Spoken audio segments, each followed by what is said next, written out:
멋지게 나이 들고 싶은 사람들을 위한 인생의 기술이 있습니다. 오늘은 50년을 정신과 의사로 살아온 이근우 박사님의 인생 조언을 준비했습니다. 죽을 때까지 재미있게 사는 지혜를 찾는 시간이 되시길 바랍니다. 늙으면 죽어야지라는 말을 입버릇처럼 하는 당신에게, 나이든 환자들 중 의사 앞에서 그리 심각한 증상도 아닌데 자신이 얼마나 아프고 힘든지 아냐며 죽을 것 같은 표정으로 아픔을 토로하는 유형이 있다. 그러나 솔직히 말해 나도 노인이지만 나이든 이들의 앓는 소리는 듣기가 싫다. 늙으면 죽어야지 하는 말을 들을 때 그가 설령 진심이라고 해도 듣는 이가 그 말에 공감하기는 쉽지 않다. 그들은 자신의 욕망과 욕구를 겉으로 드러내 풀고자 한다. 어른스럽게 해결할 수 있는 방법을 외면한 채 오로지 나 좀 봐달라고 하소연하고 불평하고 화를 내는 등 감정을 쏟아내는 것이다. 그들을 향해 우리는 애처럼 군다고 말한다. 어른이 된다는 것은 삶에서 부딪히는 문제들의 해결 방식을 더 많이 다양하게 섭렵해 간다는 뜻이다. 그 많은 방법을 제쳐두고 불평과 불만, 무시, 외면 등 유아기적 방법을 쓰고 있지 않은지 살펴보라. 나이가 들면서 약해진 몸과 마음 때문에 자기도 모르게 이 방법을 쓰게 되니 더욱 조심해야 한다. 오늘도 하루 종일 앓는 소리를 한 것은 아닌지 돌아보라. 그리고 더 시간이 흘러 본격적인 노년기에 접어들었을 때 일상의 고통을 어떻게 표현할지 미리 생각해보라. 힘든 것을 남이 알아주길 절대 바라지 마라. 이것이 바로 나이든 자의 자존심이다. 얘가 어렸을 때는 안 그랬는데라며 서운해하는 부모들에게, 나이든 부모가 장성한 자녀들과 소통하기는 생각보다 쉽지 않다. 부모는 자녀가 무슨 일을 하고 무슨 생각을 하며 살아가는지 알고 싶어 하지만 쉽게 묻지 못한다. 자녀 또한 언젠가부터 부모에게 속마음을 말하지 않는 것이 자연스러워진다. 부모가 물으면 대충 얼버무리며 대답한다. 부모는 눈치로 자식의 사정을 짐작할 뿐이다. 나이 들어 생기는 부모와 자녀 사이의 거리감은 당연하다. 아무리 친구처럼 지내도 부모는 자녀를 속속들이 알 수 없다. 그럼에도 어릴 적 키울 때처럼 자녀에 대해 모든 것을 알려고 한다면 오히려 갈등의 골만 깊어지고 자녀는 불효자식이 되고 말 것이다. 장성한 자녀에 대해 10%만 알고 있다면 그것만으로도 부모는 충분히 행복해질 수 있다. 그 10%로 대화의 물꼬를 터라. 10%가 자녀의 취미일 수도 있고 직업과 관계된 무엇일 수도 있다. 나의 큰아들은 천문학자다. 나는 아들과 대화하는 방법으로 별에 관한 추억담을 적어서 아들에게 보여준 적이 있다. 꼭 얼굴을 마주하고 이야기를 나눌 필요는 없다. 우리는 세상사에 관한 이런저런 토론을 이메일로 주고받는다. 한 가지 특별한 주제를 가지고 내 생각을 적어보내고 아들의 생각은 어떠냐고 묻기도 한다. 그러니 아들딸이 무슨 생각을 하며 살아가는지 알고 싶은데 도통 말을 안 한다고 원망하지 말고 10%에서 출발해보라. 우선 중요한 것은 말을 거는 것이다. 노후엔 못 해본 여행이나 다니며 살아야죠라고 말하는 당신에게, 노후에 대한 사회적인 관심이 많이 늘었지만 아직도 많은 사람들이 노후에 대해 막연하게만 생각한다. 편안하게 시간을 보내며 여유롭게 여행을 한다거나 손주의 재롱을 보는 재미로 살고 싶다고 말하는 것이다. 그러나 노후의 시간은 생각보다 아주 길다. 노후는 사전적 의미로 늙은 뒤의 시간을 말하며 생활 능력이 없어지거나 떨어지는 때를 뜻한다. 하지만 현실의 노후는 여전히 밝고 힘이 있고 능력이 있다. 그래서 현대인들에게 노후는 무언가 의미 있고 나에게 여전히 필요한 일을 계속하는 시간들이다. 그 사이사이에 여유를 찾고 여행을 한다거나 틈틈이 손주들의 재롱을 보면 된다. 생각해보면 나는 정년 이후에 더 많은 일을 의욕적으로 해왔다. 병원과 학교를 떠난 뒤 더 자유롭고 창의적으로 살아왔다. 상담과 네팔 의료봉사, 보육원 아이들 돌보기, 석불연구, 사이버대학 입학, 청소년 성상담활동, 노인교육 등 그 가지수도 무척 많다. 그런데 그 일들이 누가 불러줘서 시작한 일이 아니다. 모두 내가 자청해서 만들고 실행한 일들로 아직도 나는 그 일들을 즐겁게 하고 있다. 그래서 하루하루가 행복하다. 그러므로 긴 노년의 시간을 잘 보내고 싶다면 막연한 바람이나 환상을 떨쳐버리고 시간을 편안히 보내겠다는 생각 대신 시간을 마음껏 쓰겠다고 생각하라. 평생 자유롭게 살아본 적이 없다고 한탄하는 이들에게 우리는 모두 자유롭게 살고 싶다고 생각한다. 그런데 자유란 무엇인가? 단순하게는 원하는 것을 원하는 때 마음대로 하는 것이다. 하지만 쉽지 않다. 사회적인 동물인 인간은 규칙과 가치 등 지켜야 할 것들이 있고 그것은 때로 자유를 억압한다. 그러나 어느 면에서 스스로를 옭아매기도 한다. 타인의 눈을 끊임없이 의식하며 나를 규제하고 감시하면서 사는 것이다. 그래놓고 나는 자유롭게 살지 못한다고 한탄하며 이런저런 핑계를 갖다 붙인다. 대학병원에서 근무할 때 나는 1년에 한 번 정기적으로 네팔 여행을 떠났다. 의료봉사로 떠난 것이지만 네팔에서 나는 새롭게 삶의 에너지를 재충전해 오곤 했다. 물론 바쁘게 돌아가는 대학병원에서 보름씩 휴가를 내는 것은 여간 눈치 보이는 일이 아니었다. 진료에 차질이 없도록 일을 처리해두고 떠났지만 그래도 뒤통수가 따가운 건 어쩔 수 없었다. 그러나 처음 한 번이 중요하다. 처음 네팔에 다녀온 뒤 여행이 2번, 3번 이어지자 병원 내에서는 이근우는 네팔 가야 하는 사람이다라는 분위기가 만들어졌다. 올해는 언제 가세요 하는 인사를 듣기도 했다. 자유로움은 구할 때까지 어렵지. 한번 실천하고 나면 무척 쉽고 행복하고 시원하다. 나를 옭아매는 것은 무엇인가? 내가 하고 싶은 것은 무엇인가? 핑계 대지 말고 한번 실천해보고 벗어나보고 깨트려보라. 생각보다 간단하고 쉽다. 늘 남에게 뒤처질까봐 조바심 내는 당신에게 제2의 인생, 제3의 인생이라는 말이 자주 등장한다. 제2의 인생이 50세쯤 은퇴해 다른 직업이나 새로운 일로 인생을 꾸리는 것이라면 제3의 인생은 이런저런 눈치 보지 않고 남은 인생을 하고 싶은 대로 즐기면서 살자는 데 있다. 좋은 충고이자 격려다. 그런데 잘 살펴보라. 소비를 부추기는 상업주의가 깔려 있을지도 모른다. 노후 관련 시장이란 말이 괜히 나오지 않았다.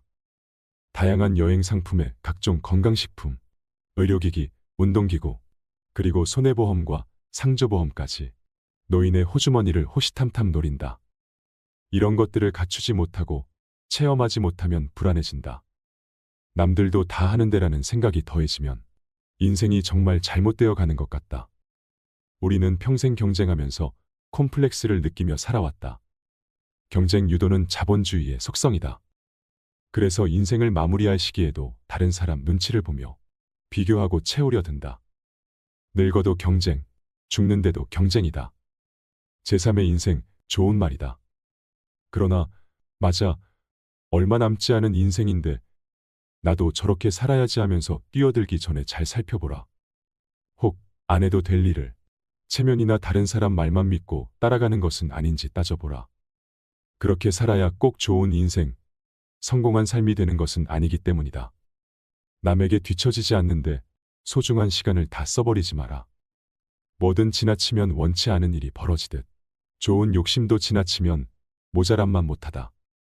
내가 자식을 어떻게 키웠는지 아냐며 억울해하는 부모에게 많은 부모들이 자식에게 쏟아부은 정성을 희생으로 여긴다. 아이를 자신의 분신으로 여기고 내가 너를 어떻게 키웠는데 하면서 억울해하는 것이다. 그러나 누가 누구를 위해 희생한다는 것 자체가 착각이다. 자녀를 위해 희생하는 것이 아니라 자녀가 성년이 되어 홀로 자신의 생활을 해나갈 때까지 돌보는 것이 부모의 도리다. 이는 부모의 책임을 다하는 것이지 희생이 아니다. 그리고 자녀는 나의 분신이 아니다. 자녀는 자녀가 가진 인격 수준대로 이 세상을 살아갈 권리가 있는 독립적인 단위다. 자녀의 독립성을 보장하기 위해서는 부모의 준비가 필요하다. 자녀가 성장해 독립적으로 자신의 삶을 가꾸게 되면 부모도 과거의 상처나 자녀를 위한 희생적인 돌봄으로부터 자유롭게 떠나와야 한다. 그동안 자녀를 돌보기 위해 조금은 소홀했던 자신을 돌보고 새롭게 펼쳐진 인생을 마음껏 누려야 하는 것이다. 그러니 자녀가 독립할 때가 되면 기꺼이 자식을 떠나보내라. 억울해할 일도 섭섭하게 느낄 일도 아니다. 그것이야말로 부모가 자식에게 줄 수 있는 가장 큰 선물이다. 자식이 부모에게서 독립하려고 애를 쓰듯 부모도 어느 순간부터는 자식에게서 독립하는 노력을 기울여야 한다. 노후 자금을 하나도 모아놓지 않아 불안한 이들에게 노후 준비라고 하면 사람들은 대부분 돈을 벌어놔야 한다고 생각한다. 평균 수명이 길어진 요즘, 인생 계획에서 노후 자금은 매우 중요한 의무사항이 되었다. 그런데 여기에서 경제력은 무엇인가 생각해보자. 경제력을 단순히 돈에만 국한하고 자기만을 위해 쓰는 것이라고 생각하는 것은 나이 든 후의 삶을 생물학적 수준에 머물게 한다. 모아놓은 돈으로 먹고, 자고, 놀고, 즐기다 삶을 끝내는 것 말이다. 경제력에 대한 생각을 바꾸지 않으면 재미없는 노후를 보내게 된다. 그러나 내가 가진 물적, 정신적, 인적 자원을 잘 결합시켜 내 삶을 스스로 꾸려나가겠다는 의지를 경제력에 포함시킨다면 얘기가 달라진다. 노후에 내가 할 수 있는 일을 찾아내고 돈으로 대표되는 경제력을 의미 있게 쓰려는 노력은 노년의 삶을 풍요롭게 한다. 비록 모아놓은 노후 자금이 많지 않더라도 무슨 일을 해서든 돈을 벌겠다는 마음으로 일한다면 그것은 돈을 쌓아놓고 무기력하게 세월을 보내는 삶보다 훨씬 윤택한 것이라 할 수 있다. 이런 점에서 보면 노후 자금이 충분히 확보되지 못한 노후가 오히려 축복일 수 있다. 무엇이든 열심히 일해볼 각오가 생기기 때문이다. 그러므로 경제적 기반이 취약하다는 이유로 노년기를 무조건 두려워할 필요는 없다. 옛날에 내가라며 자랑을 늘어놓기 바쁜 당신에게 2007년 고려사이버대학교에 입학한 뒤 내가 전직 대학 교수이자 의사였다는 사실을 안 학생들이 나를 부담스러워했다. 먼저 나에 대한 호칭이 교수님과 박사님으로 바뀌었다. 그래서 대놓고 말했다. 나를 학우님이나 선배님 혹은 후배님으로 불러달라고. 그렇지 않으면 불러도 모른 척하겠다고. 그 뒤로는 사람들이 온라인이나 오프라인 모임에서 나를 학우님이라고 불렀다. 교수님과 박사님에서 학우님으로 강등되었을 때 나는 얼마나 기분이 좋았는지 모른다. 똑같이 배우는 입장에서 내가 박사네하고 목에 힘주고 앉아있다면 참 우스울 것이다. 학교에서 나의 역할은 박사가 아니라 학생이니까 말이다. 나이 들수록 옛날에 내가 하면서 목에 힘이 들어가게 마련이다. 친구끼리 앉아서 옛날 회고담을 나눌 때 나도 그랬지, 너도 그랬지 하면서 이야기를 나누는 정도는 괜찮다. 그러나 세대가 다른 사람이 모인 자리에서 내가 옛날에 하면서 자랑 아닌 자랑을 늘어놓으면 보이지 않는 눈총 그리고 험담밖에 들을 게 없다. 나이 들면 젊은 세대에게 대접받으려 하기보다는 차라리 아부하는 게 좋다. 비굴하라는 말이 아니라 젊은이들의 관심사에 동참해보고 공감하려고 애쓰라는 것이다. 특히 자녀를 위한 가벼운 재롱은 꼭 필요하다. 자식에게 명령하고 당연한 듯 요구하지 말고 무슨 일이든 부탁하듯 말해야 한다. 생각해보라. 아이들이 어릴 때 부모의 마음에 들기 위해 얼마나 재롱을 떨었던가. 밉상 부리고 미운 짓 하면 회초리밖에 돌아올 것이 없다는 걸 아이들은 아주 잘 아는 것이다. 이제는 거꾸로 부모들이 성장한 자녀들에게 재롱을 떨어야 한다. 치사하다고.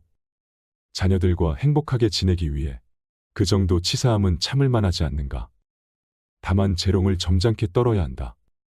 재롱이 아닌 것처럼 재롱을 부리라는 것이다. 권위나 위엄은 버리고 서운함을 직설적으로 표현하지 않는 것. 자주 웃고 나의 자잘한 고통과 힘듦을 내색하지 않는 것. 그리고 언제나 명령이 아닌 부탁으로 대화를 풀어가는 것이다. 거기에 젊어서 하지 않던 귀여운 짓을 가끔 하면 더 좋다. 아들아, 아버지 용돈 10,000원만 주련. 배우자가 먼저 죽을까봐 걱정되는 당신에게. 여성은 보통 남편 없이 혼자 10여 년을 더 산다. 남편에게 경제력이나 생활력을 기대고 있는 여성들은 남편 없이 혼자 살아가는 생활이 어려울 것이다. 돈만 있으면 된다고 생각하는 이들도 있겠지만 인간은 적당한 스트레스가 있어야 한다. 극단적으로 심심한 불행과 불편한 행복 중 선택은 각자의 몫이겠지만 분명한 것은 나이가 들면 혼자보다 부부가 함께할 때 정서적 안정감이 높다. 서로를 향한 잔소리와 원망이 자극과 활력이 되기도 한다. 전문가들이 말하길 부부는 남편 먼저 안 보내기 작전과 아내 두고 죽기 없기 계획을 세워야 한다고 했다. 건강에 힘쓰고 생계대비도 하며 함께 오래 살 계획을 세우라는 것이다. 백년해로라는 말이 골동품처럼 취급되는 요즘이지만 나는 평생 연분은 인간만이 만들어가는 것이며 한 사람에 대한 평생의 사랑과 봉사는 여전히 아름다운 가치라고 생각한다. 그때 나는 왜 그랬을까라며 자꾸만 후회하는 당신에게 그때 다른 선택을 했더라면 어떻게 되었을까? 그 일이 왜 나에게 일어났을까? 좀 더 참아볼 것을. 누구에게나 나쁜 과거, 아쉬운 기억, 후회가 있다. 나이가 들어갈수록 회상과 아쉬움 그리고 불만 등 기억의 가지수는 늘어간다. 우리는 곧잘 과거 속에 빠진다. 이미 지나간 것이라는 사실을 알면서도 과거는 곧잘 현실을 가로막는다. 불가에서는 지금 내가 선 자리를 꽃방석으로 만들라는 말이 있다. 과거도 미래도 보지 말고 지금을 보라는 말이다. 그럴 수만 있다면 얼마나 좋겠는가. 하지만 노력해야 한다. 과거는 우리에게 아무것도 주지 않는다. 미래도 마찬가지다. 우리는 늘 오늘을 살 뿐이다. 과거는 과거다. 살아온 시간이 길수록 몸이 바쁘지 않을수록 과거 속에 살기 쉽다. 제일 좋은 것은 과거를 잊어버리는 것이지만 완전히 잊기란 불가능하다. 그렇다면 갖고 놀아라. 과거는 심심할 때 잠깐 불러내가지고 노는 것쯤으로 생각하면 어떠한가. 긍정이란 말의 의미를 잘못 알고 있는 사람들에게 내 젊은 시절 사진을 보면 좀 강한 인상이다. 큰 키에 눈썹은 짙고 입술은 굳게 다물었다. 그런데 시간이 흐를수록 점점 부드러워지더니 이젠 흰 수염만 붙이면 영락없는 산타클로스다. 나이 들면서 찍은 사진 속에 나는 눈과 입에 늘 웃음이 묻어 있다. 긍정하고 만족하고 감사하면 자연스럽게 편안한 얼굴이 만들어진다. 누구나 아는 사실이다. 그러나 보통 긍정이라 하면 모든 걸 그대로 받아들이는 것으로 오해한다. 긍정이 나쁜 것도 무조건 좋게 받아들이라는 의미가 아니기 때문이다. 즉, 긍정은 모든 걸 좋다고 생각하는 것이 결코 아니다. 진정한 긍정은 일단 나에게 일어난 상황을 수긍하고 그 다음 해결책을 찾는 것이다. 삶이 좋은 쪽으로 흐르도록 하는 에너지다. 나에게도 늘 좋은 일만 일어나지 않을 것이라는 사실을 깨닫는 것이다. 이런 자세가 있다면 나쁜 일이라도 최악으로 흐르지 않도록 내 마음과 행동을 움직일 수 있다. 누구든 아침에 일어나면 몸이 무겁다. 습관적으로 출근 준비를 서두르고 있다면 잠깐 오늘 하루를 어떻게 보낼지 생각해보라.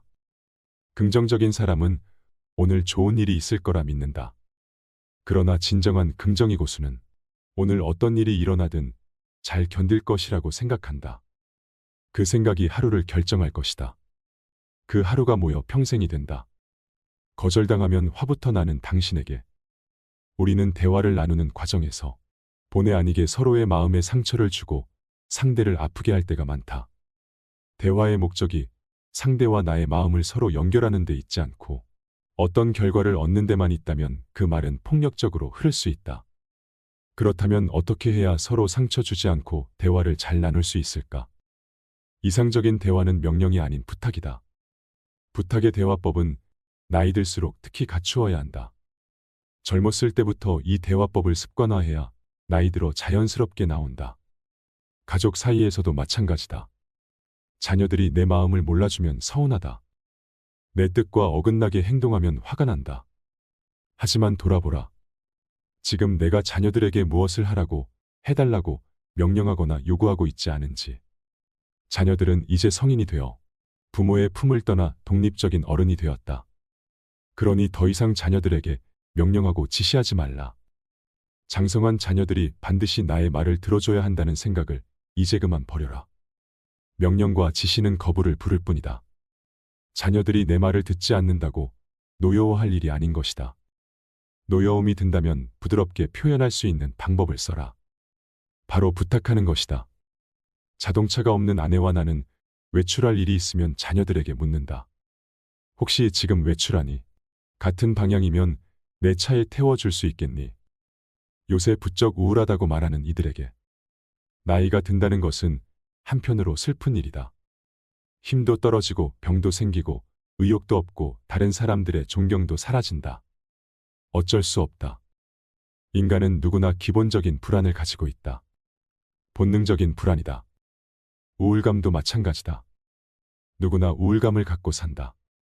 살다 보면 나를 즐겁게 만드는 것보다 슬프고 화나게 만드는 일이 더 많으니까 말이다. 그런데 마치 불안이나 우울감이 전혀 없어 보이는 낙천적인 사람이 있다. 그는 원래 그런 기질을 타고난 사람일까? 아니다. 그들은 우울에서 벗어나기 위해서 낙천적인 것을 선택했을 뿐이다. 정신과 의사인 나 또한 갑자기 가슴이 횡하고 맥이 쭉 빠지거나 눈물이 날 때가 있다. 그럴 때는 그 감정을 인정해버린다. 그러고는 그 감정에서 벗어나기 위해 책을 보거나 공부에 집중하고 사람을 만난다. 이처럼 우울하면 해법을 찾아야 한다. 나는 슬프지 않다며 슬픔을 부정하거나 왜 슬플까라는 생각에만 빠져 있으면 결코 우울에서 벗어날 수 없다. 나에게 일어나는 일들의 대부분은 나의 의지와는 상관없다. 다만 그것을 어떻게 바라보고 이해하느냐는 내 몫이다.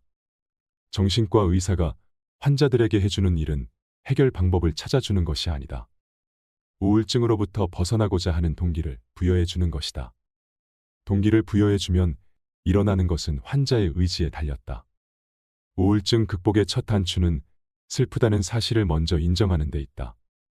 은퇴 후에 나를 찾는 사람이 없으면 어쩌나 걱정하는 당신에게 나이가 들어 경제적인 노동 능력을 상실하면 마치 모든 것이 끝난 것처럼 생각하는 경향이 있다. 그러나 이제껏 나와 내 가족을 위해 살았다면 나이 들어서는 다른 이들에게 베풀면서 살아가는 것이 좋다. 물론 봉사는 젊었을 때부터 몸에 익지 않으면 당장 실천하기가 매우 어렵다. 그럼에도 내가 할 수 있는 일을 천천히 찾아보는 노력이 필요하다. 나의 경력과 연륜이 분명 필요한 곳이 있다. 70대의 류문기 씨는 양로원에서 신문 읽어주기 봉사를 해오고 있다. 눈과 귀가 어두운 노인들, 세상사에 관심을 끄는 노인들을 위해 그는 평생 목사로서 갈고 닦은 이야기 실력을 유감없이 발휘하고 있다. 버려진 현수막을 모아서 가방을 만들어 나눠주는 어느 할머니도 있다. 날마다 혼잡한 출퇴근 시간에 도로교통 수신호를 해주는 전직 택시기사 어르신도 있다. 나이가 들어 다른 사람들을 위해 베푸는 것은 아무리 하찮은 일이라도 의미가 있다. 의미 있는 노년을 꿈꾼다면 받아야 할 것들을 챙기기 전에 무엇을 해줄 수 있을까를 고민해야 한다. 직장에서 물러난 뒤 아무도 나를 찾지 않을까봐 너무 걱정하지 말자. 나이 들어도 할 수 있는 가치 있는 일들이 많다. 부디 할 일 없이 시간을 버리지 마라. 아프다는 하소연, 신세 한탄, 심심풀이 잡기로 낭비하기엔 시간이 너무 아깝다. 여태 살아준 내가 바보다라며 배우자를 원망하는 사람들에게 나이가 들면 바쁘게 살아온 지난날과 달리 신체적으로 약해지고 생활 세계가 축소되어 가며 활동력이 감소된다. 이 시기에 젊은 부부처럼 살아서는 곤란한 일을 겪게 된다. 생각해보면 노년기에 접어든 아내나 남편만큼 내 삶을 공감할 수 있는 존재는 없다. 부부는 오랫동안 한 집에서 아이를 낳아 키우며 비슷한 경험을 하며 살아왔다. 자녀가 모두 성장하고 나면 부부는 앞으로 남은 시간을 함께 늙어가는 동지이자 늙음이라는 현상을 즐기는 친구다. 상대가 자존심 상하지 않도록 조심하고 서로 격려하며 인정해 주어야 한다. 옛날에 왜 그랬느냐? 당신 버릇은 평생 고치지 못한다. 여태 살아준 내가 바보다 등 노년의 부부는 과거를 곱씹으며 마치 이날을 기다렸다는 듯 서로에게 상처 주기 쉽다. 그런 원망 속에 부부의 남은 삶은 과거보다 더 불행해진다. 그때 내 마음은 이랬노라, 이렇게 해주길 바랐었다는 말로 상대의 공감을 이끌고 어루만져 주어야 한다. 나이가 들면 성 역할이 달라져야 한다. 젊었을 때 남편은 바깥일을 하고 아내는 가사와 양육을 맡았다면 노년기에는 성별이 아니라 관심, 능력, 육체적인 힘 등을 따져 가사를 분담하는 것이다. 방송에서 황혼의 남편이 외출한 아내를 기다리며 빨래를 걷고 화분에 물을 주고 쌀을 씻어 안치면서 말했다. 별일 아니라고 생각했는데 시간이 많이 걸리네요. 아내의 노동, 아내의 수고, 아내의 시간을 이해하게 된 남편이다. 매일 똑같은 문제로 다투는 가족 때문에 지친 당신에게 결혼 초나 지금이나 우리 부부는 똑같은 문제를 갖고 다툽니다. 달라진 게 없어요. 그 성질 어디 가나요? 그래서 한평생 내가 이렇게 고생을 하는 게 아닙니까? 어릴 때부터 도대체 부모 말은 들으려고 하지 않았다니까요. 나는 정신과 전문의로 있으면서 가족 갈등으로 힘겨워하는 사람들을 많이 만났다. 그들은 반복되는 갈등으로 화가 나고 억울하고 마음이 아프다며 하소연했다. 그런데 그들의 이야기는 대개 비슷하다. 배우자나 자녀 그리고 부모가 전혀 변하지 않았다는 것. 하지만 그 말은 곧 그 자신도 전혀 변하지 않았다는 반증이다. 왜 우리는 유행이나 기술의 변화는 쫓아가려고 애쓰면서도 가족관계를 시대의 변화에 맞게 바꿔보려는 노력은 하지 않는 걸까? 나로서는 아버지와 맞담배를 피우는 것은 감히 상상도 못할 일이지만 소설가 박범신은 아들과 담배를 함께 피우며 이야기를 나눈다고 한다. 그들 부자에게 맞담배는 마음을 터놓고 소통하기 위한 장치일 뿐 자식의 무례함이나 아버지의 잘못된 교육이 아니다. 우리는 가족 사이에 갈등이 일어나면 감정적으로 부딪히며 서로가 변하기를 기대할 뿐 좀처럼 문제를 해결하려 들지 않는다. 문제가 발생하면 없던 것으로 하거나 참거나 아니면 피하려고 하지 정작 문제의 핵심을 직면하면서 개선하거나 풀어가려는 모습은 부족하다. 그래서 가족 갈등은 언제나 똑같은 문제를 놓고 똑같은 감정 싸움이 반복된다. 게다가 나이 들면 힘이 빠지고 지치니 더욱 비켜가려 할 뿐 해결 의지는 적어진다. 가족 갈등은 감정이 아니라 이성으로 풀어야 한다. 매일 똑같은 문제로 다투지 않으려면 이성적으로 부딪혀라. 그래야 문제를 조금이나마 풀어갈 수 있을 것이다. 말실수를 하고 후회한 적이 많은 사람들에게 우리는 속마음이야 어떻든 입 밖으로 나오는 말을 더 믿는 경향이 있다. 말을 조심하고 아껴야 하는 이유다. 평생 진료실에서 수많은 인생을 지켜본 나는 삶을 더 풍요롭고 행복하게 살아갈 수 있는 도구로서의 말을 강조해왔다. 과장을 좀 보태자면 말만 조심히 해도 인생의 절반은 성공한 셈이다. 말 잘하는 법에 대해 궁금해하는 사람들이 많은데 별로 어렵지 않다. 해야 할 말과 하지 말아야 할 말을 구분하면 된다. 적어도 하지 말아야 할 말만 안 해도 성공이다. 나는 과연 말을 조심히 잘 쓰고 있는 것일까? 말을 할 때는 다음의 10가지를 명심하라. 첫째, 상스러운 말은 하지 마라. 욕이나 비하하는 말은 말 가운데 가장 낮은 하수다. 둘째, 상대가 제일 싫어하는 말은 절대 하지 마라. 누구나 정말 듣기 싫은 말이 있다. 그 말은 뇌관이다. 건드리면 폭발한다. 셋째, 남과 비교하는 말은 피하자.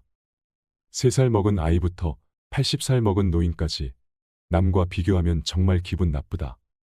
넷째, 인격을 무시하는 말로 공격하지 마라.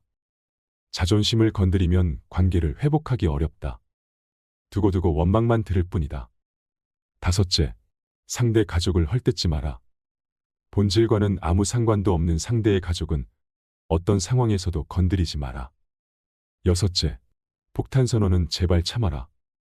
우리 헤어져, 이혼하자, 사표 내야지 등 이런 이야기는 정말 마지막에 하는 말이다. 일곱째, 유머 있는 대화의 기술이 필요하다. 무슨 이야기든 심각할 필요는 없다. 여덟째, 분명한 말은 오해를 남기지 않는다. 확실한 예스와 확실한 노는 연습해야 잘할 수 있다. 아홉째, 비비꼬는 꽈배기 말은 하지 마라. 마음이 꼬여 있을 때는 침묵하는 게 낫다. 열째, 사람을 죽이는 독이 있는 말도 있다. 말은 세상에서 가장 무서운 독이 되기도 하고 명약이 되기도 한다. 내가 어떤 사람인지는 평소 쓰는 말을 살펴보면 알 수 있다.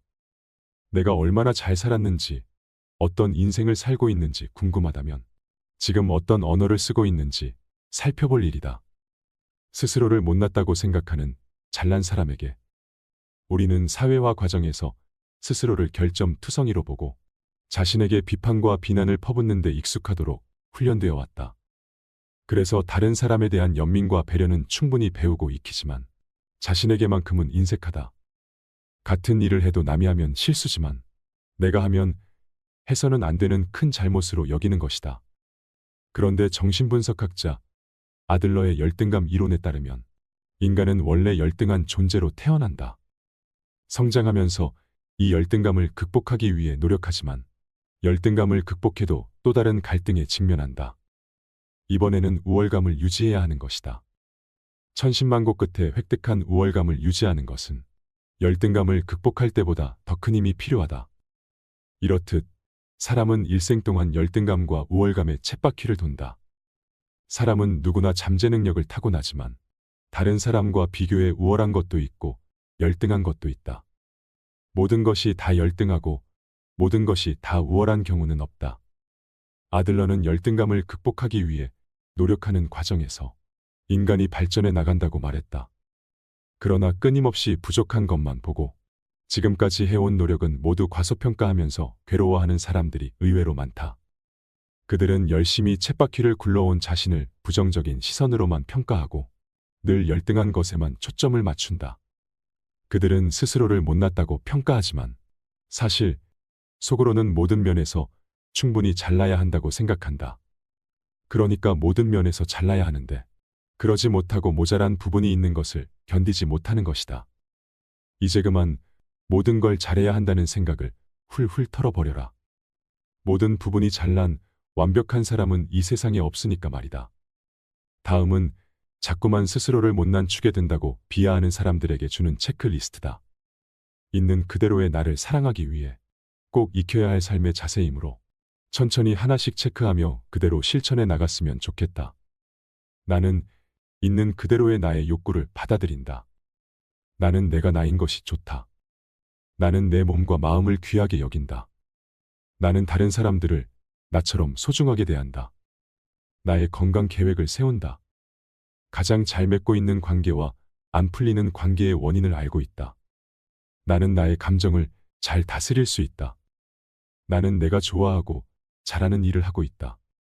나는 돈 관리를 잘하고 있다. 늘어나는 생일초가 끔찍하기만 한 사람들에게 환갑을 치르고 난 뒤에는 1년에 한 번뿐인 생일이 자주 돌아오는 듯 느껴진다. 생일 케이크에 꽂은 초가 그득하게 빛난다. 노년에 맞이하는 생일은 아주 특별하다. 단순히 언제 태어나 얼마나 살았는지 확인하는 날이 아니다. 성년이 된 뒤 맞이하는 모든 생일이 뜻깊지만 특히 노년의 생일에는 얼마나 오래 살았느냐보다 어떻게 살아왔는지를 헤아려 보는 것이 중요하다. 왜냐하면 요즘 흔히 말하는 명구를 빌리자면 오늘은 나에게 남은 생애에서 가장 젊은 날이기 때문이다. 나이를 먹는다고 표현한다. 나이를 충분히 먹었다면 이제 내가 먹은 것에 대한 성찰이 필요하다. 어떤 것은 과잉이고 또 일부는 결핍인 것도 분명히 있다. 이렇게 생일에는 지난 삶을 정리해 볼 필요가 있다. 나의 삶, 성공과 실패, 잘한 일과 못한 일, 부족한 것, 아쉬운 것, 부끄러운 일 등 모두 꺼내서 확인해 보고 주위 사람들과 나누는 것이다. 재고 방출이라고 할까? 재고는 창고에 쌓아두면 아무 쓸모도 없지만 꺼내놓으면 필요한 사람에게 귀중한 선물이 된다. 모두에게 교훈이 되는 것도 아니고 누군가는 흠을 잡을 수도 있겠지만 지혜롭고 현명한 젊은이라면 두 귀와 마음을 열고 자신만의 보배이자 자양분으로 삼을 것이다. 생일날 많은 이들의 축하를 받고 가족 친지들이 한자리에 모인다면 이처럼 지난 삶을 정리해보면 어떨까? 그러면 늘어나는 생일초가 그리 끔찍하게 느껴지지만은 않을 것이다. 인생이 재미없고 따분하다고 말하는 사람들에게 코미디언이자 만담가로 이름을 떨친 장소팔 씨가 죽음 직전에 아들에게 이런 말을 남겼단다. 내가 왜 죽는 줄 아냐? 심심해서 죽는다. 너도 한번 늙어봐. 늙으면 진짜 할 일도 없고 심심해 죽겠다. 그래서 세상을 뜨는 거야. 장소팔 씨가 할 일 없는 노년은 지옥이다. 꼭 그 말을 하고 싶었던 것은 아닐 것이다. 그보다는 코미디언으로서 위트를 잃지 않으려는 자존심, 그리고 아버지의 죽음을 슬퍼할 아들을 위로하는 마음이 더 크지 않았을까. 나이 들면 무서울 게 없다. 많은 사람을 만나고 온갖 일을 겪었다. 세상이 노력만으로는 안 된다는 것도 알고, 그러나 또 노력할 수밖에 없는 인간의 한계도 안다. 그때 알았더라면 좋았을 것을 지금 알고 있으니 세상 무서운 게 없다. 젊을 때는 어떻게 살아야 할지, 어떤 일이 일어날지 몰라서 오는 막막함이 죽음보다 더 두려웠다. 그때는 죽음이 너무 먼 이야기였다. 하지만 나이가 들면 나에게 일어날 수 있는 가장 나쁜 일이라고 해야 죽을 일밖에 없으니 앞으로 내 인생이 어떻게 될까 하는 조바심이나 궁금증도 줄어든다. 나이 들어 일상이 재미없는 것은 이 때문이다. 그래서 나이가 들수록 가장 필요한 덕목은 유머와 웃음, 관용이다. 이것이야말로 다 알고 있는 자의 여유다. 그러므로 인생이 재미없고 따분하게만 느껴진다면 유머를 잃어버린 것은 아닌지 한번 돌아볼 일이다.